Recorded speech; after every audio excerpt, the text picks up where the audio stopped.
Il est 17 heures. J'éteins le téléphone parce que j'étais en lien avec le technicien. Voilà, ça va pouvoir. Bonjour, bonjour à tous. Merci d'être là pour partager ce moment de lecture avec moi. On m'a demandé de lire mon livre de chevet et j'ai choisi Proust, à la recherche du temps perdu. D'abord parce que je crois que c'est le livre que je ne suis pas le seul, mais que j'aurais aimé écrire, le livre vers lequel je me repenche le plus souvent. Et ce qui est extraordinaire, c'est que, évidemment, je ne vais pas tout vous le lire, mais on peut l'ouvrir pratiquement n'importe où, on est toujours émerveillé. Là, le passage que j'ai choisi, c'est dans le côté de Guermantes. Il se trouve que, par hasard, euh, il a été publié en 1920, donc il y a tout juste un siècle. C'est pas pour ça que je l'ai choisi, mais surtout parce qu'une amie m'a rappelé qu'elle avait lu le final, la fin du côté de Guermantes, et que c'est vraiment époustouflant. Et je l'ai relu à ce moment-là, et j'ai trouvé ça tellement extraordinaire, on dirait, parce qu'il y a tous les thèmes. On dirait un final d'opéra, la virtuosité de Marcel Proust est extraordinaire, les thèmes sont incroyables, et surtout, il y a une rencontre incroyable entre la drôlerie, parce que les gens s'imaginent souvent que Proust est un auteur ennuyeux, et j'aimerais montrer que c'est un auteur incroyablement drôle, et dans ce passage-là, qui est donc la fin du côté de Guermantes, il y a une rencontre troublante, fracassante, on pourrait dire, entre le tragique et le comique. Voilà. Bon, je pense que les introductions les plus courtes sont les meilleures, donc nous allons commencer.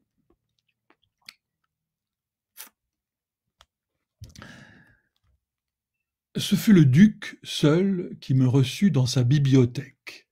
Au moment où j'y entrai, sortit un petit bonhomme aux cheveux tout blancs, l'air pauvre, avec une petite cravate noire, comme en avait le notaire de Combray et plusieurs amis de mon grand-père, mais d'un aspect plus timide, et qui, m'adressant de grands saluts, ne voulut jamais descendre avant que je fusse passé. Le duc lui cria de la bibliothèque quelque chose que je ne compris pas, et l'autre répondit avec de nouveaux saluts adressés à la muraille, car le duc ne pouvait le voir, mais répétait tout de même sans fin, comme ces inutiles sourires des gens qui causent avec vous par le téléphone. Il avait une voix de fausset, et me resalua avec une humilité d'homme d'affaires. Et ce pouvait d'ailleurs être un homme d'affaires de Combray, tant il avait le genre provincial, suranné et doux des petites gens, des vieillards modestes de là-bas. Vous verrez, Oriane, tout à l'heure, me dit le duc quand je fus entré. Comme Swann doit venir tout à l'heure lui apporter les épreuves de son étude sur les monnaies de l'ordre de Malte, ce qui épie une photographie immense où il a fait reproduire les deux faces de ces monnaies, Oriane a préféré s'habiller d'abord pour pouvoir rester avec lui jusqu'au moment d'aller dîner. Nous sommes déjà encombrés d'affaires à ne pas savoir où les mettre et je me demande où nous allons fourrer cette photographie. Mais j'ai une femme trop aimable qui aime trop à faire plaisir. Elle a cru que c'était gentil de demander à Swann de pouvoir regarder les uns à côté des autres tous ces grands maîtres de l'ordre dont il a trouvé les médailles à Rhodes. Oui, car je vous disais, Malte, c'est Rhodes, mais c'est le même ordre de Saint-Jean de Jérusalem. Dans le fond, elle ne s'intéresse à cela que parce que Swann s'en occupe. Notre famille est très mêlée à toute cette histoire. Même encore aujourd'hui, mon frère, que vous connaissez, est un des plus hauts dignitaires de l'ordre de Malte. Mais j'aurais parlé de tout cela à Oriane, elle ne m'aurait seulement pas écouté. En revanche, il a suffi que les recherches de Swann sur les Templiers, car c'est inouï la rage des gens d'une religion à étudier celle des autres, les conduit à l'histoire des chevaliers de Rhodes, héritiers des Templiers, pour qu'aussitôt Oriane veuille voir les têtes de ces chevaliers. Ils étaient de fort petits garçons à côté des Lusignans, rois de Chypre, dont nous descendons en ligne directe. Mais jusqu'ici, Swann ne s'est pas occupé d'eux. Aussi, Oriane ne veut rien savoir sur les Lusignans. je ne pus pas tout de suite dire au duc pourquoi j'étais venu. En effet, quelques parentes ou amies, comme madame de Silistrie et la duchesse de Montrose, vinrent pour faire une visite à la duchesse, qui recevait souvent avant le dîner, et, ne la trouvant pas, restèrent un moment avec le duc.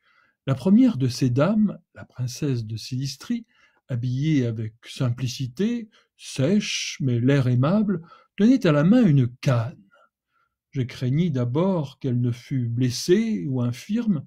Elle était au contraire fort alerte.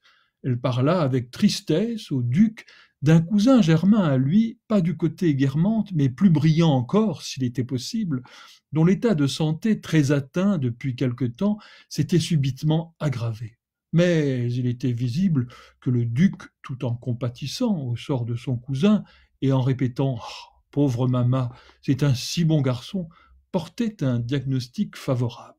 En effet, le dîner auquel devait assister le duc l'amusait. La grande soirée chez la princesse de Guermantes ne l'ennuyait pas, mais surtout, il devait aller à 1 heure du matin avec sa femme à un grand souper et bal costumé, en vue duquel un costume de Louis XI pour lui et d'Isabeau de Bavière pour la duchesse était tout prêt.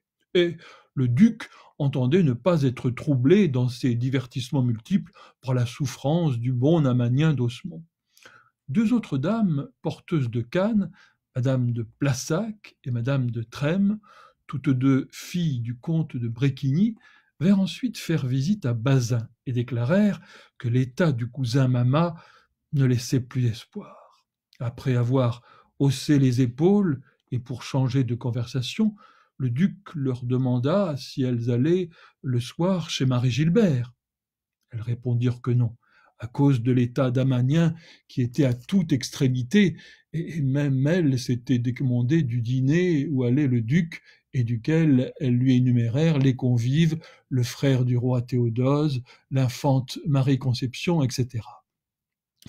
Comme le mari d'Osmond était leur parent à un degré moins proche qu'il n'était de Bazin, le duc, leur défection parut au duc une espèce de blâme indirect de sa conduite, et il se montra peu aimable.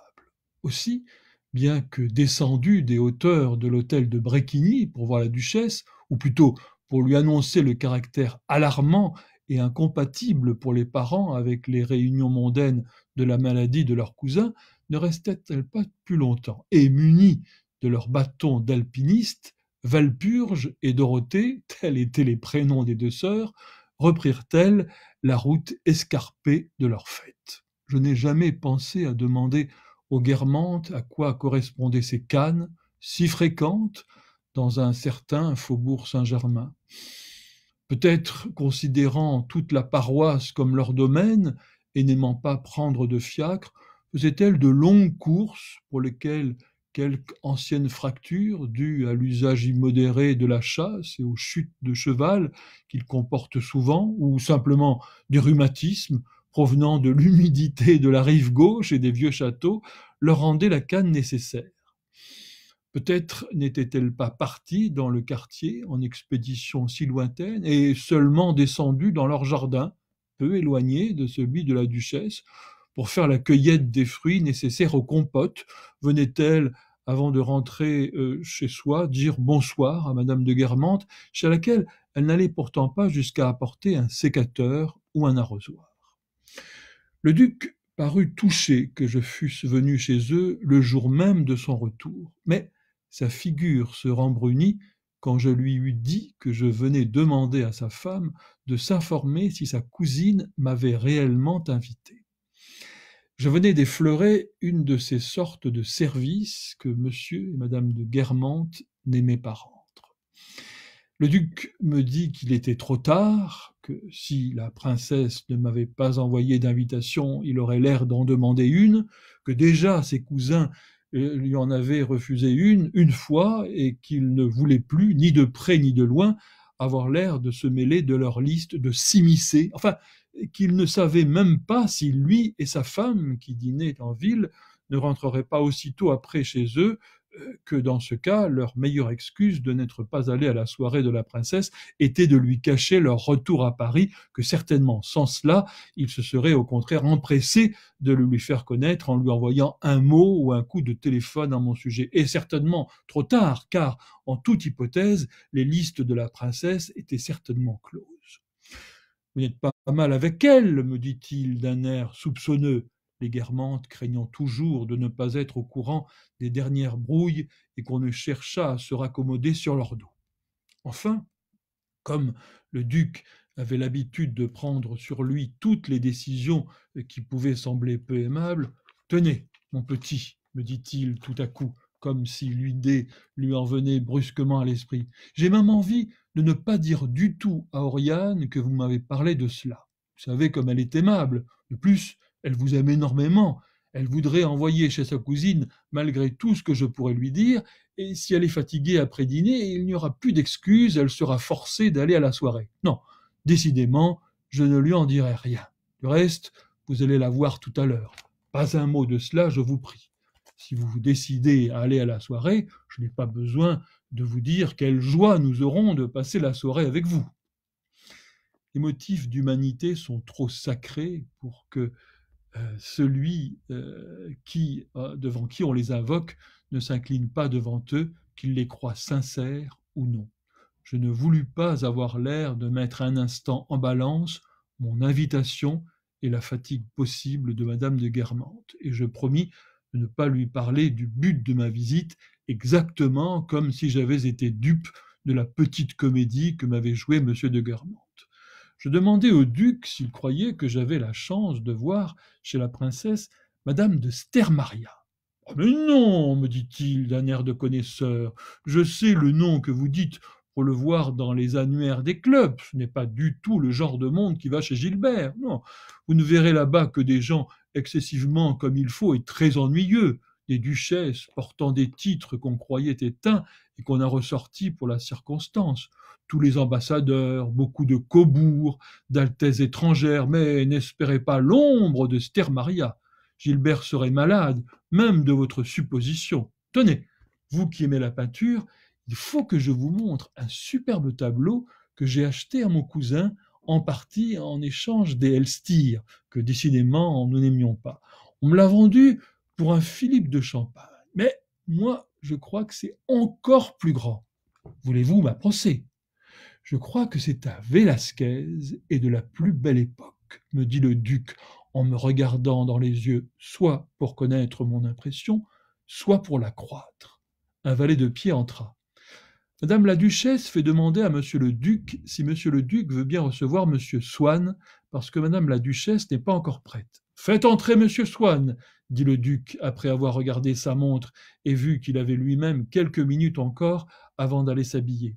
Naturellement, ma femme, et qui lui a dit de venir, n'est pas prête. Inutile de parler devant Swann de la soirée de Marie-Gilbert, me dit le duc. Je ne sais pas s'il est invité. J'espère. Gilbert l'aime beaucoup parce qu'il le croit petit-fils naturel du duc de Berry. C'est toute une histoire. Sans ça, vous pensez, mon cousin qui tombe en attaque quand il voit un juif à 100 mètres. Mais enfin, maintenant que ça s'aggrave de l'affaire Dreyfus, Swann aurait dû comprendre qu'il ne devait plus que tout autre couper tout câble avec ces gens-là. Or, tout au contraire, il tient des propos fâcheux. Le duc rappela le valet de pied pour savoir si celui qui l'avait envoyé chez le cousin d'Osmond était revenu. En effet, le plan du duc était le suivant. Comme il croyait, avec raison, son cousin mourant, il tenait à faire prendre des nouvelles avant la mort, c'est-à-dire avant le deuil forcé. Une fois couvert par la certitude officielle qu'Amanien était encore vivant, il ficherait le camp à son dîner, à la soirée du prince, à la Redoute, où il serait en Louis XI et où il avait le plus piquant rendez-vous avec une nouvelle maîtresse et ne ferait plus prendre de nouvelles avant le lendemain, quand les plaisirs seraient finis. Alors, on prendrait le deuil s'il avait trépassé dans la soirée. Non, monsieur le duc, il n'est pas encore revenu. Crénom de Dieu, on ne fait jamais ici les choses qu'à la dernière heure, dit le duc, à la pensée qu'Amanien avait eu le temps de claquer pour un journal du soir et de faire rater sa Redoute. Il fit demander le temps où il n'y avait rien. Je n'avais pas vu Swann depuis très longtemps. Je me demandais un instant si autrefois il coupait sa moustache ou s'il n'avait pas les cheveux en brosse, car je lui trouvais quelque chose de changé. C'était seulement qu'il était en effet très changé parce qu'il était très souffrant, et la maladie produit dans le visage des modifications aussi profondes que se mettre à porter la barbe ou changer sa raie de place. La maladie de Swann était celle qui avait emporté sa mère et dont elle avait été atteinte précisément à l'âge qu'il avait. Nos existences sont en réalité, par l'hérédité, aussi pleines de chiffres cabalistiques, de sorts jetés, que s'il y avait vraiment des sorcières.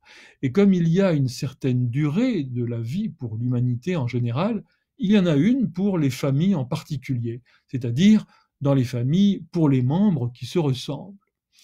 Swann était habillé avec une élégance qui, comme celle de sa femme, associait à ce qu'il était ce qu'il avait été. Serré dans une redingote gris-perle, ce qui faisait valoir sa haute taille, svelte, ganté de gants blancs rayés de noir, il portait un tube gris d'une forme évasée que De Lion ne faisait plus que pour lui, pour le prince de Sagan, pour monsieur de Charlus, pour le marquis de Modène, pour monsieur Charles Haas et pour le comte Louis de Turenne. Je fus surpris du charmant sourire et de l'affectueuse poignée de main avec lesquelles il répondit à mon salut, car je croyais qu'après si longtemps, il ne m'aurait pas reconnu tout de suite. Je lui dis mon étonnement. Il l'accueillit avec des éclats de rire, un peu d'indignation et une nouvelle pression de la main, comme si c'était mettre en doute l'intégrité de son cerveau ou la sincérité de son affection que supposer qu'il ne me reconnaissait pas. Et c'est pourtant ce qui était.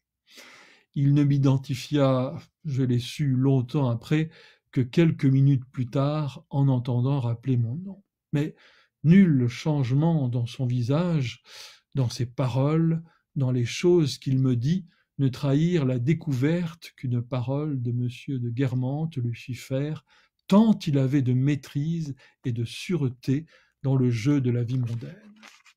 Il y apportait d'ailleurs cette spontanéité dans les manières et ces initiatives personnelles, même en matière d'habillement, qui caractérisaient le genre des Guermantes. C'est ainsi que le salut que m'avait fait sans me reconnaître, le vieux clubman, n'était pas le salut froid et raide de l'homme du monde, purement formaliste, mais un salut tout rempli d'une amabilité réelle, d'une grâce véritable, comme la duchesse de Guermantes, par exemple, en avait, allant jusqu'à vous sourire la première avant que vous l'eussiez saluée si elle vous rencontrait, par opposition au salut plus mécanique, habituel aux dames du faubourg Saint-Germain. C'est ainsi encore que son chapeau, que selon une habitude qui tendait à disparaître, il posa par terre à côté de lui, était doublé de cuir vert, ce qui ne se faisait pas d'habitude, mais parce que c'était, à ce qu'il disait, beaucoup moins salissant en réalité, parce que c'était forcéant. Tenez, Charles, vous qui êtes un grand connaisseur, venez voir quelque chose. Après ça, mes petits, je vais vous demander la permission de vous laisser ensemble un instant pendant que je vais passer un habit. Du reste, je pense qu'Oriane ne va pas tarder. Et il montra mon Vélasquez à Swann. Mais il me semble que je connais ça, fit Swann avec la grimace des gens souffrants pour qui parler est déjà une fatigue. Oui, dit le duc, rendu sérieux par le retard que mettait le connaisseur à exprimer son admiration. Oui, oui, vous l'avez probablement vu chez Gilbert. Ah, en effet, je me rappelle. Qu'est-ce que vous croyez que c'est? Eh bien, si c'était chez Gilbert, c'est probablement un de vos ancêtres, dit Swann avec un mélange d'ironie et de déférence envers une grandeur qu'il eût trouvé impolie et ridicule de méconnaître, mais dont il ne voulait par bon goût parler qu'en se jouant. Mais bien sûr, dit rudement le duc, c'est Boson, je ne sais plus quel numéro de Guermantes. Mais ça, je m'en fous. Vous savez que je ne suis pas aussi féodal que mon cousin.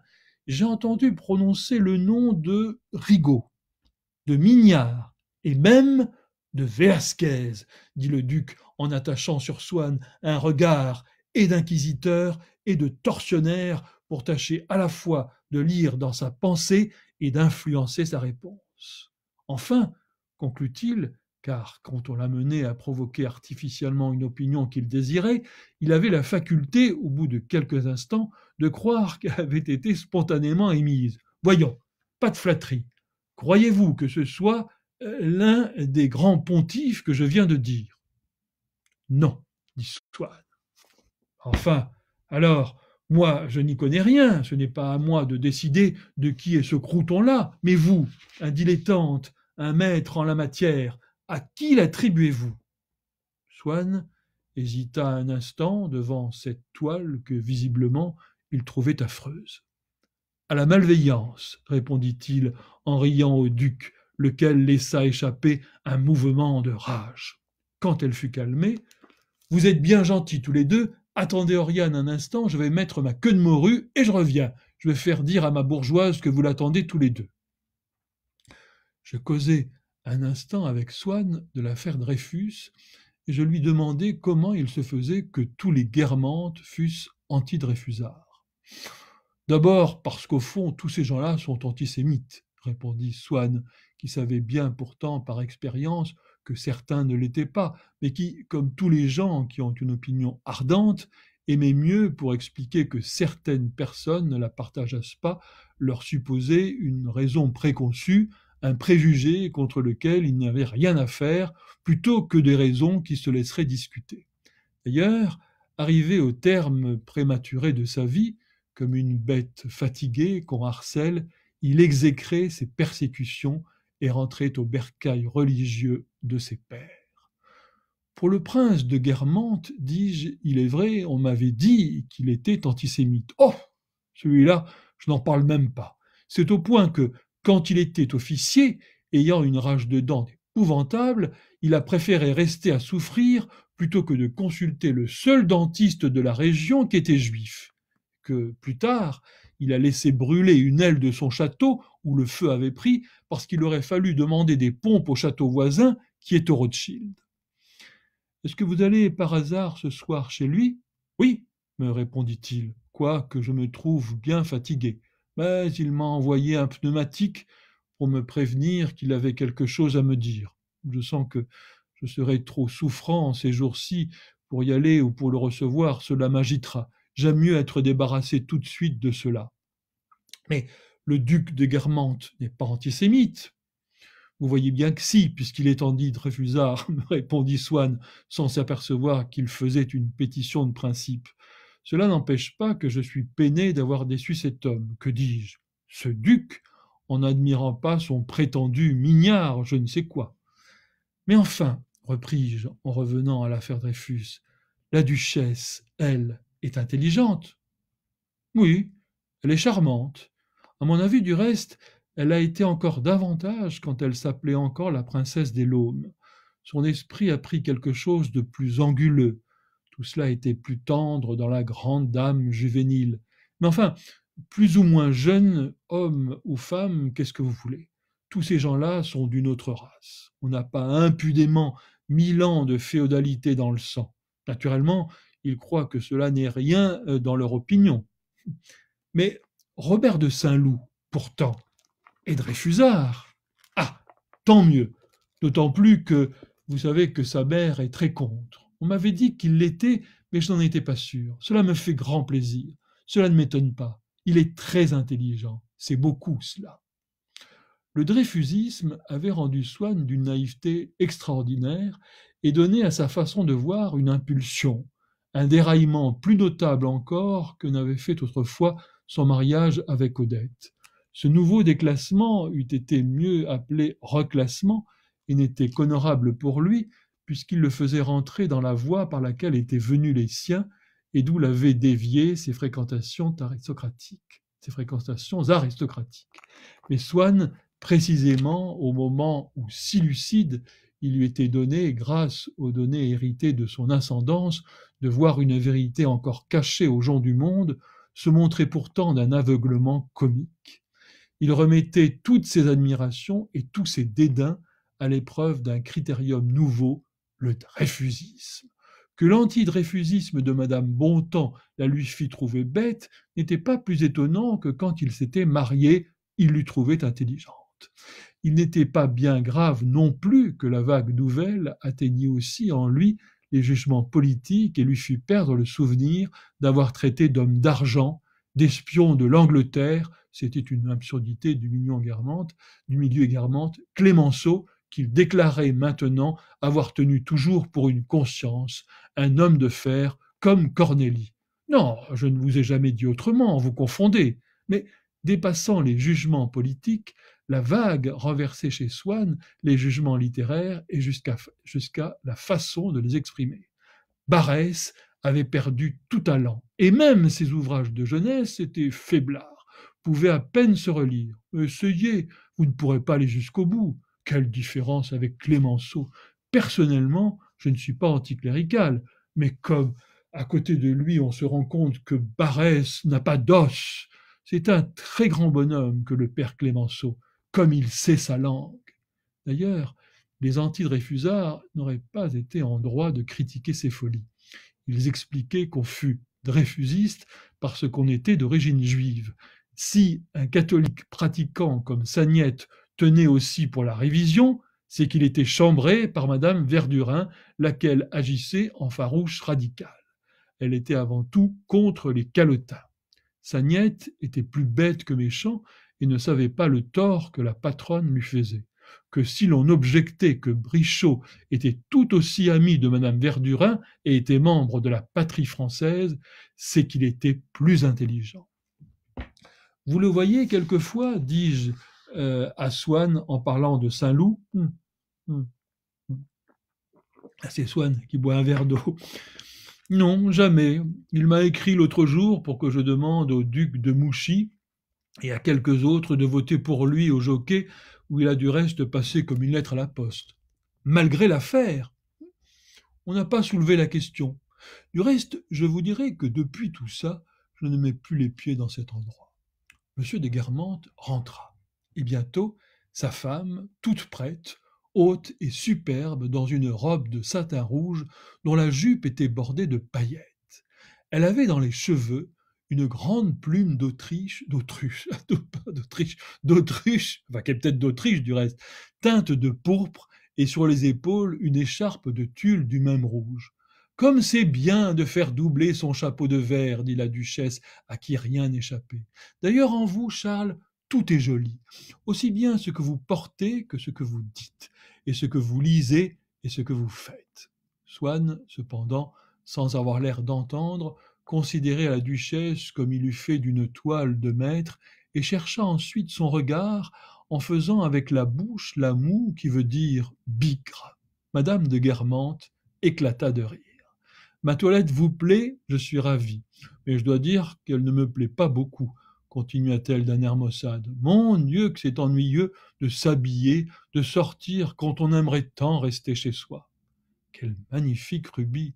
Ah, mon petit Charles, au moins on voit que vous y connaissez. Vous n'êtes pas comme cette brute de Montcerfeuil qui me demandait s'ils étaient vrais.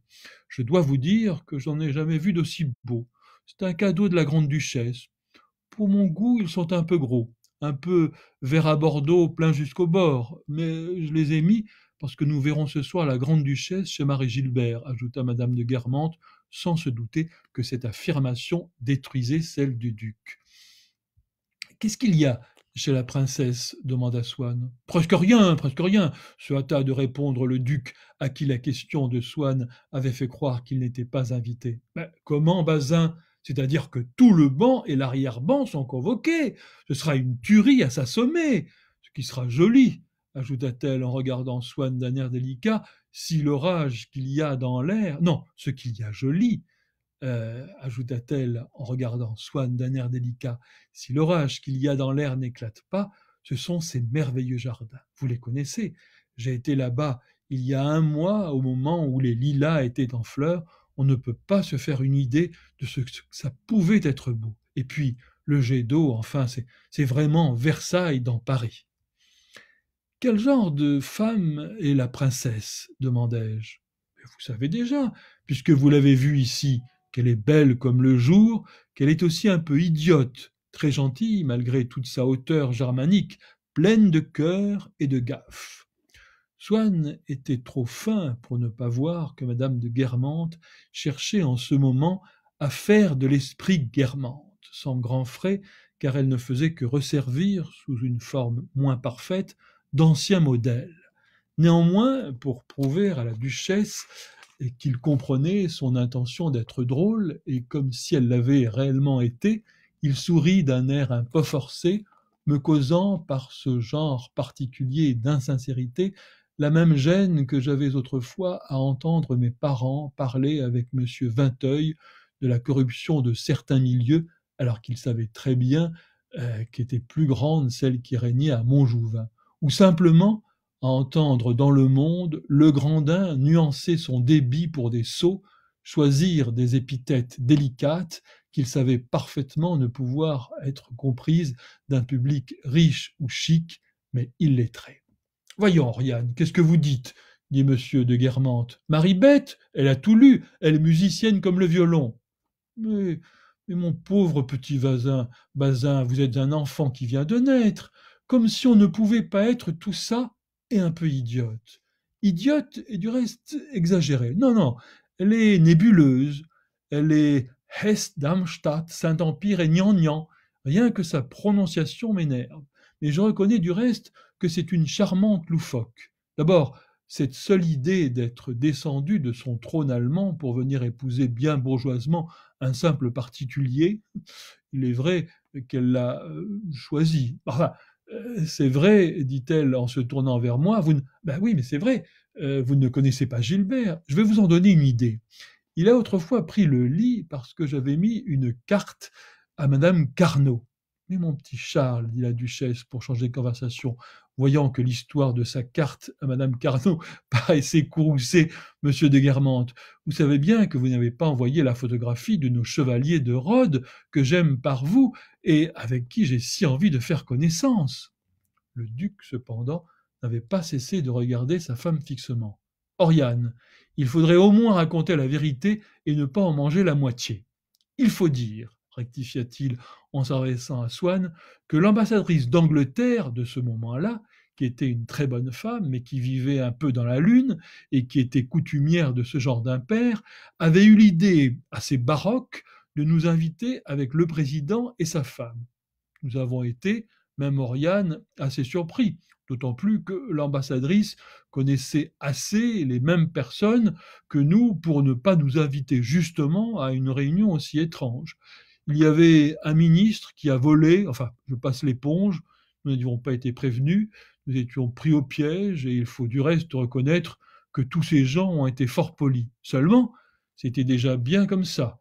Madame de Guermantes, qui ne fait pas souvent l'honneur de me consulter, a cru devoir mettre une carte dans la semaine à l'Élysée.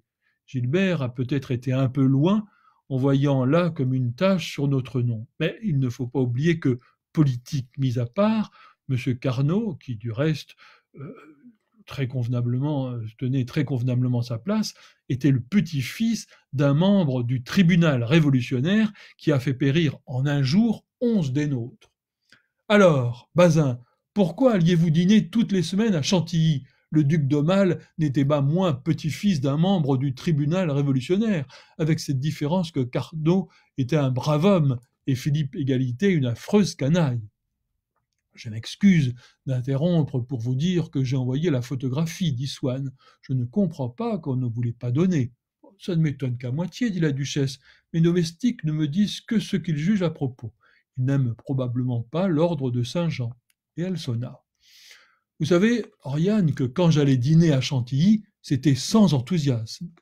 Sans enthousiasme, mais avec chemise de nuit pour si le prince vous demandait de rester à coucher, ce qu'il faisait d'ailleurs rarement en parfait mufle qu'il était, comme tous les Orléans. Savez-vous avec qui nous dînons chez madame de Sainte-Verte demanda madame de Guermantes à son mari.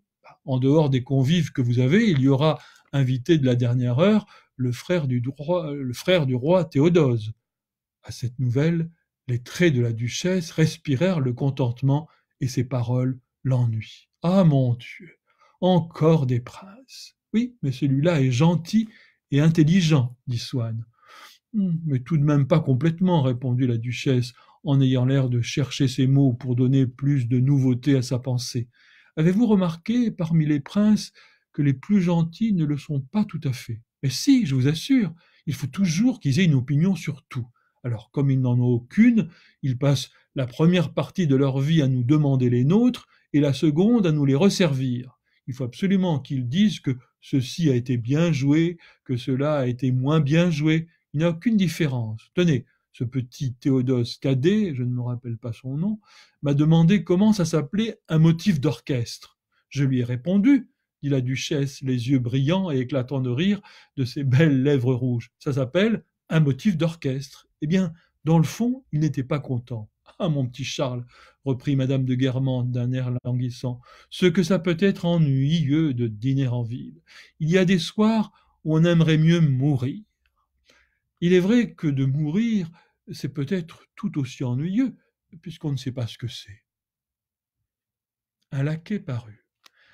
C'était le jeune fiancé qui avait eu des raisons avec le concierge jusqu'à ce que la duchesse, dans sa bonté, eût mis entre eux une paix apparente. Est-ce que je devrais ce soir prendre des nouvelles de monsieur le marquis d'Osmond demanda-t-il. Ah mais jamais de la vie. Rien avant demain matin. Je ne veux même pas que vous restiez ici ce soir.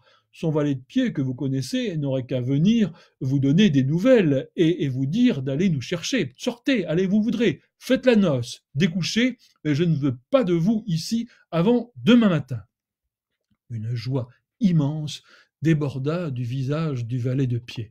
Il allait enfin pouvoir passer de longues heures avec sa promise, qu'il ne pouvait quasiment plus voir, depuis qu'à la suite d'une nouvelle scène avec le concierge, la duchesse lui avait gentiment expliqué qu'il valait mieux ne plus sortir pour éviter de nouveaux conflits.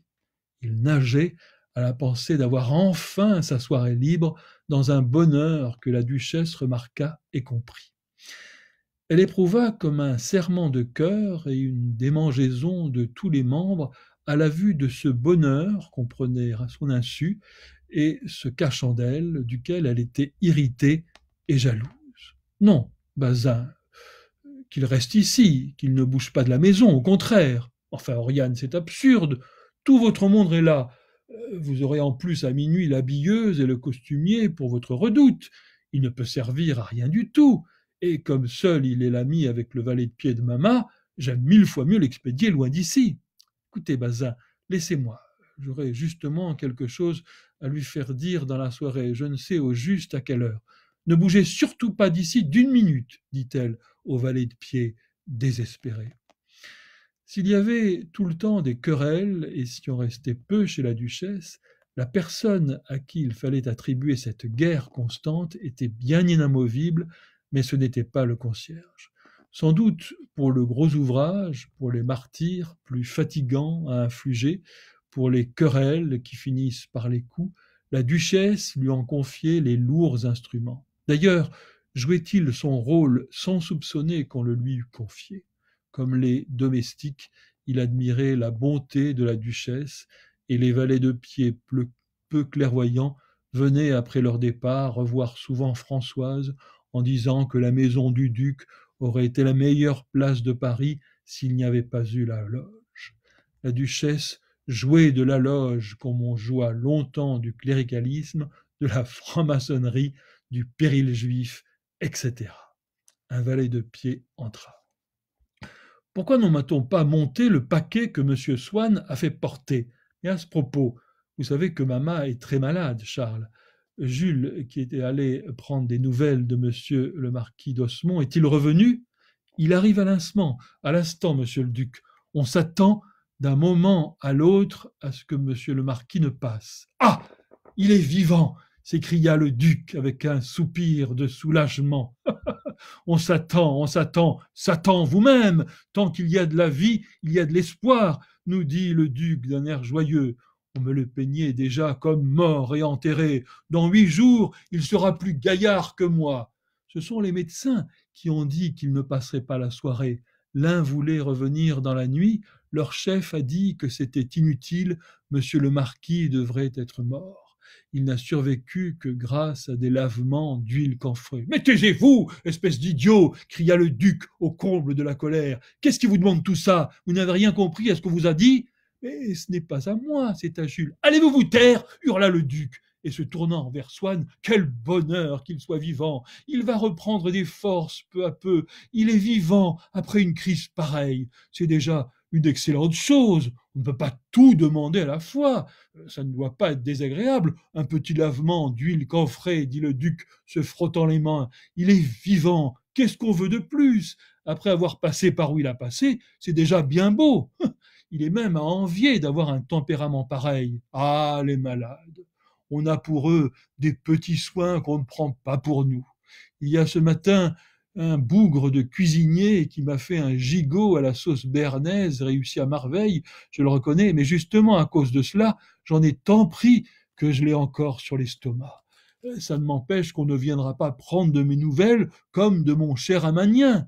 On en prend même trop. Ça le fatigue. Il faut le laisser souffler. Enfin, on le tue, cet homme, en envoyant tout le temps chez lui. Eh bien, dit la duchesse au valet de pied qui se retirait, j'avais demandé qu'on montât la photographie enveloppée que m'a envoyée M. Swann. Madame la duchesse, c'est si grand que je ne savais pas si ça passerait dans la porte. Nous l'avons laissé dans le vestibule. Est-ce que madame la duchesse veut que je le monte? Ah bien non, non, non, on aurait dû me le dire. Mais c'est si grand, je le verrai tout à l'heure, en descendant. J'ai aussi oublié de dire à madame la duchesse que madame la comtesse Molé avait laissé ce matin une carte pour madame la duchesse. Comment? Ce matin, dit la duchesse d'un air mécontent et trouvant qu'une si jeune femme ne pouvait pas se permettre de laisser des cartes le matin. Vers 10 heures, madame la duchesse. Montrez-moi ces cartes. En tout cas, Oriane, quand vous dites que Marie a eu une drôle d'idée d'épouser Gilbert, reprit le duc qui revenait à sa conversation première, c'est vous qui avez une singulière façon d'écrire l'histoire. Enfin, si quelqu'un a été bête dans son mariage, c'est Gilbert d'avoir justement épousé une si proche parente du roi des Belges, qui a usurpé le nom de Brabant qui est à nous. En un mot, nous sommes du même sang que les S et de la branche aînée. C'est toujours stupide de parler de soi, dit-il en s'adressant à moi. Mais enfin, quand nous sommes allés non seulement à Darmstadt, mais même à Cassel, et dans toute la Hesse électorale, les landgraves ont toujours aimablement tous affecté de nous céder le pas et la première place comme étant de la branche aînée. Enfin, Bazin, vous ne me raconterez pas que cette personne qui était major de tous les régiments de son pays, confiancée au roi de Suède... Oh, Oriane, c'est trop fort! On dirait que vous ne savez pas que le grand-père du roi de Suède cultivait la terre à Pau quand depuis 900 ans, nous tenions le haut du pavé dans toute l'Europe. Oui, enfin, ça n'empêche pas que si on disait dans la rue « Tiens, voilà le roi de Suède », tout le monde courrait pour le voir jusqu'à la place de la Concorde. Et si on dit « Voilà monsieur de Guermantes », personne ne sait qui c'est. En voilà une raison. Du reste, je ne peux pas comprendre comment, du moment que le titre de duc de Brabant est passé dans la maison royale de Belgique, vous pouvez y prétendre. Le valet de pied rentra avec la carte de la comtesse Molé, ou plutôt avec ce qu'elle avait laissé comme carte. Alléguant qu'elle n'en avait pas sur elle, elle avait tiré de sa poche une lettre qu'elle avait reçue et, gardant le contenu, avait corné l'enveloppe qui portait le nom « La comtesse Molé ». Comme l'enveloppe était assez grande, selon le format du papier à lettres qui était à la mode cette année-là, cette carte, écrite à la main, se trouvait avoir presque 2 fois la dimension d'une carte de visite ordinaire. C'est ce qu'on appelle la simplicité de madame Molé, dit la duchesse avec ironie. Elle veut nous faire croire qu'elle n'avait pas de carte et montrer son originalité. Mais nous connaissons tout ça, n'est-ce pas, mon petit Charles? Et nous sommes un peu trop vieux et assez originaux nous-mêmes pour apprendre l'esprit d'une petite dame qui sort depuis 4 ans. Elle est charmante, mais elle ne me semble pas avoir tout de même un volume suffisant pour s'imaginer qu'elle peut étonner le monde à si peu de frais que de laisser une enveloppe comme carte et de la laisser à 10 heures du matin. Sa vieille mère souris lui montrera qu'elle en sait autant qu'elle sur ce chapitre-là. Swann ne put s'empêcher de rire en pensant que la duchesse, qui était du reste un peu jalouse du succès de madame Molé, trouverait bien dans l'esprit des Guermantes quelques réponses impertinentes à l'égard de la visiteuse. Pour ce qui est du titre du duc de Brabant, je vous ai dit 100 fois, Oriane, reprit le duc, à qui la duchesse coupa la parole sans écouter. Mais mon petit Charles, je m'ennuie après votre photographie. Ah, extinctor draconis latrator anubis, dit Swann. Oui, c'est si joli ce que vous avez dit là-dessus en comparaison du Saint-Georges de Venise, mais je ne comprends pas pourquoi Anubis. Comment est celui qui est ancêtre de Babal demanda monsieur de Guermantes. Vous voudriez voir sa Babal dit madame de Guermantes d'un air sec pour montrer qu'elle méprisait elle-même ce calembour. Je voudrais les voir tous, ajouta-t-elle. Écoutez, Charles, descendons en attendant que la voiture soit avancée, dit le duc. Vous nous ferez votre visite dans le vestibule parce que ma femme ne nous fichera pas la paix tant qu'elle n'aura pas vu votre photographie. Je suis moins impatient, à vrai dire, ajouta-t-il d'un air de satisfaction. Je suis un homme calme, moi, mais elle nous ferait plutôt mourir. Je suis tout à fait de votre avis, Bazin, dit la duchesse. Allons dans le vestibule. Nous savons au moins pourquoi nous descendons de notre cabinet, tandis que nous ne saurons jamais pourquoi nous descendons des comtes de Brabant. Je vous ai répété 100 fois comment le titre était entré dans la maison de S, dit le duc, pendant que nous allions voir la photographie et que je pensais à celle que Swann me rapportait à Combray. Par le mariage d'un Brabant en 1241 avec la fille du dernier landgrave de Thuringe et de Hesse, de sorte que c'est même plutôt le titre de prince de Hesse qui est entré dans la maison de Brabant que celui de duc de Brabant dans la maison de Hesse. Vous vous rappelez du reste que notre cri de guerre était celui des ducs de Brabant, Limbourg à qui l'a conquis, jusqu'à ce que nous ayons échangé les armes des Brabants contre celles des Guermantes, en quoi je trouve du reste que nous avons eu tort. Et l'exemple des Gramont n'est pas pour me faire changer d'avis. Mais, répondit madame de Guermantes, comme c'est le roi des Belges qui l'a conquis, du reste, l'héritier de Belgique s'appelle le duc de Brabant. Mais mon petit, ce que vous dites ne tient pas debout et pêche par la base. Vous savez aussi bien que moi qu'il y a des titres de prétention qui subsistent parfaitement si le territoire est occupé par un usurpateur. Par exemple, le roi d'Espagne se qualifie précisément de duc de Brabant, invoquant par là une possession moins ancienne que la nôtre, mais plus ancienne que celle du roi des Belges. Il se dit aussi duc de Bourgogne, roi des Indes occidentales et orientales, duc de Milan. Or, il ne possède pas plus la Bourgogne, les Indes, ni le Brabant, que je ne possède moi-même ce dernier, ni que ne le possède le prince de Hesse. Le roi d'Espagne ne se proclame pas moins roi de Jérusalem, l'empereur d'Autriche également, et il ne possède Jérusalem ni l'un ni l'autre.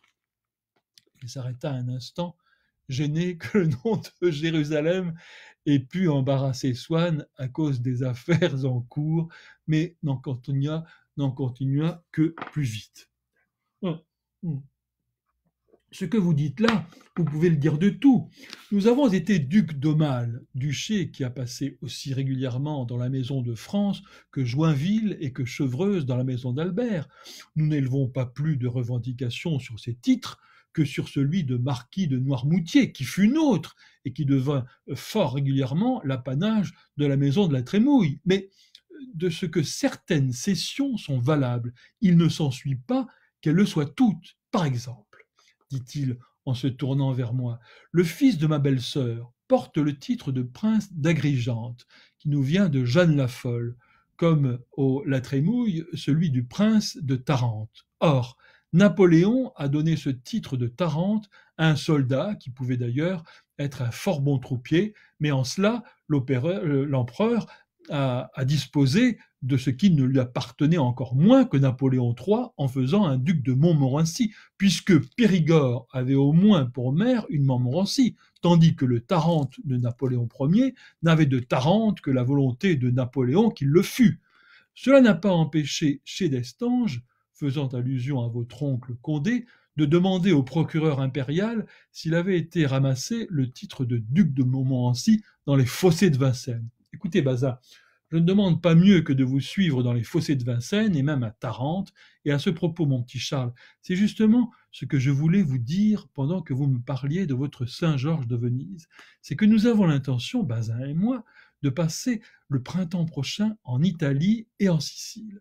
Si vous veniez avec nous, pensez que ce serait différent. Je ne parle pas seulement de la joie de vous voir, mais imaginez-vous, avec tout ce que vous m'avez souvent raconté sur les souvenirs de la conquête normande et les souvenirs antiques, imaginez-vous ce qu'un voyage comme ça deviendrait, fait avec vous. C'est-à-dire que même Bazin, que dis-je, Gilbert en profiterait, parce que je sens jusqu'aux prétentions à la couronne de Naples et toutes ces machines-là m'intéresseraient si c'était expliqué par vous, dans de vieilles églises romanes ou dans de petits villages perchés comme dans les tableaux de primitifs. Mais nous allons regarder votre photographie.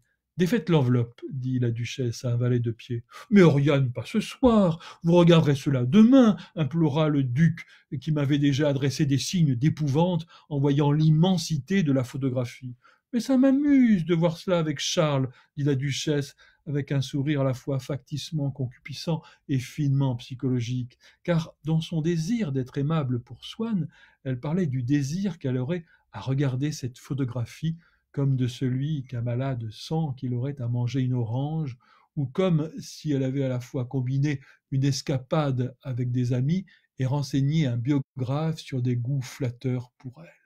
Eh bien, il viendra vous voir exprès, déclara le duc, à qui sa femme dut céder. Vous passerez 3 heures ensemble devant, si ça vous amuse, dit-il ironiquement. Mais où allez-vous mettre un joujou de cette dimension-là? Dans ma chambre, je veux la voir sous les yeux. Ah bah, tant que vous voudrez, si elle est dans votre chambre. J'ai chance de ne la voir jamais, dit le duc, sans penser à la révélation qu'il faisait aussi étourdiment sur le caractère négatif de ses rapports conjugaux. Eh bien, vous déferez cela bien soigneusement, ordonna madame de Guermantes au domestique. Elle multipliait les recommandations par amabilité pour Swann. Vous n'abîmerez pas non plus l'enveloppe. Il faut même que nous respections l'enveloppe, me dit le duc à l'oreille en levant les bras au ciel. Mais Swann, ajouta-t-il, moi qui ne suis qu'un pauvre mari bien prosaïque, ce que j'admire là-dedans, c'est que vous ayez pu trouver une enveloppe d'une dimension pareille. Enfin, où avez-vous déniché cela? C'est la maison de photogravure qui fait souvent ce genre d'expédition. Mais c'est un mufle, car je vois qu'il a écrit dessus la duchesse de Guermantes sans madame. Je lui pardonne, dit distraitement la duchesse, qui tout d'un coup, paraissant frappée d'une idée qui l'égaya, réprima un léger sourire, mais revenant vite à Swann, « Eh bien, vous ne dites pas si vous viendrez en Italie, avec nous. » Madame, je crois bien que cela ne sera pas possible. Ah, eh bien, madame de Montmorency a plus de chance. Vous avez été avec elle à Venise et à Vicence. Elle m'a dit qu'avec vous, on voyait des choses qu'on ne verrait jamais sans ça, dont personne n'a jamais parlé, que vous lui avez montré des choses inouïes, et même dans les choses connues, qu'elle a pu comprendre des détails devant qui, sans vous, elle serait passée 20 fois devant sans jamais les remarquer. Décidément, elle a été plus favorisée que nous. Vous prendrez l'immense enveloppe des photographies de M. Swann, dit-elle au domestique, et vous irez la déposer cornée de ma part ce soir à 10h30 chez Madame la comtesse Molé. Swann éclata de rire. Je voudrais tout de même savoir, lui demanda Madame de Guermantes, comment 10 mois d'avance vous pouvez savoir que ce sera impossible. Ma chère duchesse, je vous le dirai si vous y tenez, mais d'abord, vous voyez que je suis très souffrant. Oui, mon petit Charles, je trouve que vous n'avez pas bonne mine du tout. Je ne suis pas contente de votre teint, mais je ne vous demande pas cela pour dans 8 jours. Je vous demande ça pour dans 10 mois. En 10 mois, on a le temps de se soigner, vous savez. À ce moment, un valet de pied vint annoncer que la voiture était avancée.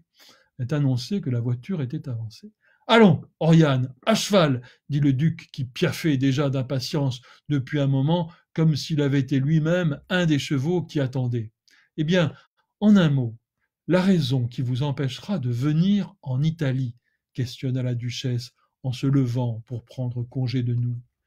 Mais, ma chère amie, c'est que je serais mort depuis plusieurs mois.